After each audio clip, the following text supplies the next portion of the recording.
Hello दोस्तों, welcome to my YouTube channel. आज हम इस वीडियो में बात करेंगे फसलों का वर्गीकरण, क्लासिफिकेशन ऑफ क्रॉप्स। फसलों के कुछ प्रकार के निम्नलिखित वर्गीकरण हैं जो आज हम देखेंगे। पहला इसमें है आर्थिक वर्गीकरण, आर्थिक के आधार पर वर्गीकरण, इकोनॉमिक क्लासिफिकेशन। तो इकोनॉमिक क्लासिफिकेशन हम देखते हैं तो यह एक अत्यंत महत्वपूर्ण वर्गीकरण है। यह एक अत्यंत महत्वपूर्ण वर्गीकरण है। इस प्रकार के वर्गीकरण को उपयोग की दृष्टि से वर्गीकरण क्लासिफिकेशन अकॉर्डिंग टू यूज अथवा सस्य विज्ञान वर्गीकरण एग्रोनॉमिकल क्लासिफिकेशन भी कहते हैं। इसके प्रमुख वर्ग निम्न प्रकार हैं। अब इसके अंतर्गत वर्गीकरण हम देखते हैं। पहला इसमें दलहनी फसलें। इसमें हम देखते हैं पहला वर्गीकरण है दलहनी फसलें, पल्सेस।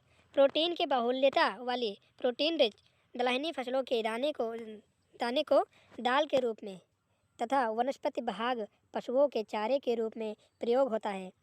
इसमें अरहर, मूंग, उर्द, लोबिया, चना, मटर, मसूर, मोठ आदि प्रमुख फसलें हैं। मतलब कि फसलों को दलहनी फसलों के अंतर्गत भी वर्गीकरण किया गया है। अगला है धान या अन्य फसलें। इस वर्ग की फसलें आटा या चावल के रूप में प्रयोग की जाती हैं। आटा या चावल के रूप में प्रयोग की जाती हैं, जो मनुष्य को प्रमुख खाद्यान्न है, जो मनुष्य का प्रमुख खाद्यान्न है। इस वर्ग में गेहूँ, धान, जौ, जई के अतिरिक्त कुछ मोटे खाद्यान्न ज्वार, बाजरा, मक्का आदि सम्मिलित हैं। नेक्स्ट है उसका भी निष्कट खाद्यान्न स्मॉलर मिलेटस जैसे चना, सावा, कोदो, महुआ, कोकोन, कुटकी आदि फसलें सम्मिलित की जाती हैं। नेक्स्ट है तिलहनी फसलें, मतलब जो तिलहनी तेल उत्पादन से संबंधित हैं। ऑयल सीड्स, इस वर्ग में वे फसलें सम्मिलित की जाती हैं जिनके बीज से तेल प्राप्त होता है। सरसों, राई, अलसी, तोरिया, अरंडी, अंडी लिखा अरंडी होना चाहिए, मूंगफली, सोयाबीन, तिल, कुसुम एवं सूरजमुखी आदि इस वर्ग के प्रमुख उदाहरण हैं। मतलब ये तिलहनी फसलें हैं जो इनके अंतर्गत वर्गीकरण किया गया है। नेक्स्ट सब्जी के अंतर्गत वर्गीकरण, सब्जियों की फसलें, वेजिटेबल क्रॉप्स।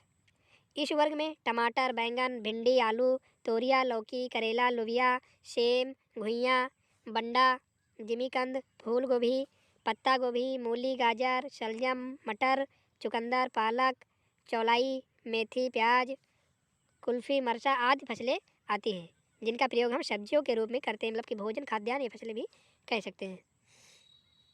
नेक्स्ट है शर्करा की फसलें। शर्करा के अंतर्गत क्लासिफिकेशन शुगर क्रॉप्स कहते हैं। इस वर्ग में वे फसलें आती हैं जिनके रस से चीनी तैयार होती है। गन्ना या चुकंदर इस वर्ग के प्रमुख उदाहरण हैं, प्रमुख फसल आते हैं। नेक्स्ट हम देखते हैं जड़ तथा ट्यूबर की फसलें, जो जड़ से और तथा ट्यूबर से संबंधित है। Root and tuber crops. इस वर्ग की फसलों में प्रमुख रूप से मूली, गाजर, शलजम, आलू, शकरकंद इत्यादि फसलें आती हैं। मूली, जड़, ट्यूबर हो गया, इसमें आलू, शकरकंद और गाजर जड़ वाली फसलें जिनकी जड़ों एवं कंदों का उपयोग होता है। आलू इस वर्ग की अत्यंत महत्वपूर्ण फसल है। जड़ तथा ट्यूबर की फसलों के अंतर्गत आलू महत्वपूर्ण है। चारे के फसल के अंतर्गत वर्गीकरण, चारे के अंतर्गत वर्गीकरण, इस वर्ग में वे समस्त फसलें आती हैं जिन्हें पशुओं को खिलाने के उद्देश्य से उगाया जाता है। इन फसलों को सुविधा अनुसार हरे चारे, सूखे चारे अथवा चारे के अचार के रूप में प्रयोग करते हैं। मतलब कि चारे के अचार के मतलब कि इसे हरे चारे के रूप में जो मतलब कि इसको हरे चारे को साइलेज तैयार कर लिया जाता है, जिसे हम अचार कह सकते हैं। मतलब कि अधिक दिनों तक रख सकते हैं।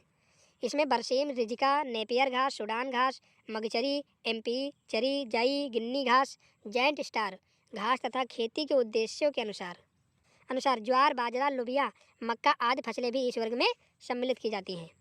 मतलब कि जो घास वाली फसलें हैं, हरी चारे वाली फसलें जो चारे के रूप में प्रयोग की जाती हैं, इसके इस वर्गीकरण के अंतर्गत आती हैं। नेक्स्ट है रेशे वाली फसलें। ये 8वां वर्गीकरण है, रेशे वाली फसलें, फाइबर क्रॉप्स। रेशे वाली फसलों में सनई, पटसन, जूट, कपास आदि प्रमुख फसलें हैं। किन्हीं देशों में अलसी से भी रेशा निकाला जाता है। मतलब किन्हीं देशों में अलसी के द्वारा भी रेशे प्राप्त किए जाते हैं। इसे हम रेशे वाली फसलें कहते हैं। नेक्स्ट 9वां वर्गीकरण है सुगंध वाली फसलें, मतलब जो आकर्षित फसलें होती हैं, आकर्षित पौधे होते हैं। इन फसलों के पौधों से आसवान द्वारा सुगंधित तेल निकाला जाता है। इस तेल का उपयोग विविध प्रकार के व्यापारिक पदार्थों में को सुगंधित बनाने के लिए किया जाता है। इस वर्ग में पुदीना, पामा, रोजा, सिट्रोनेला, नींबू घास, खास आदि सम्मिलित किए जाते हैं, इसके अंतर्गत आते हैं। नेक्स्ट है औषध वाली फसलें, औषध की फसलें, मेडिसिनल क्रॉप्स, मेडिसिनल क्रॉप 10वां है। इसके अंतर्गत इस वर्ग में हल्दी, अदरक, अजवाइन, पुदीना इत्यादि फसलें आती हैं, जिनका प्रयोग हम औषधि के रूप में करते हैं। नेक्स्ट है अपना हरी खाद की फसलें।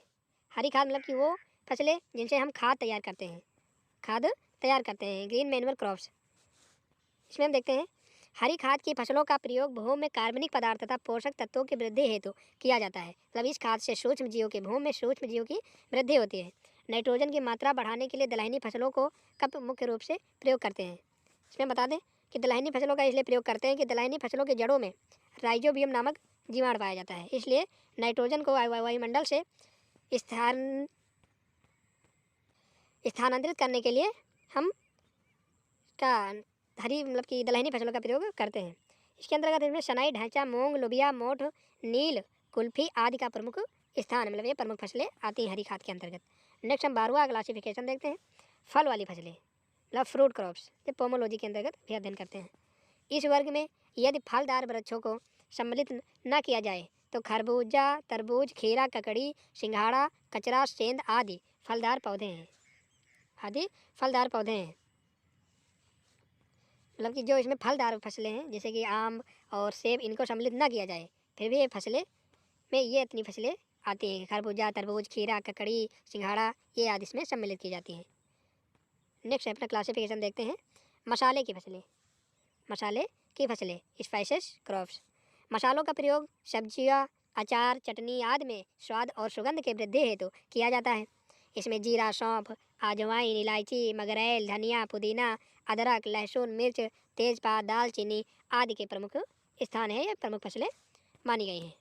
इसके अंतर्गत हम मसाले की फसल देख चुके। नेक्स्ट है उद्दीपक फसलें।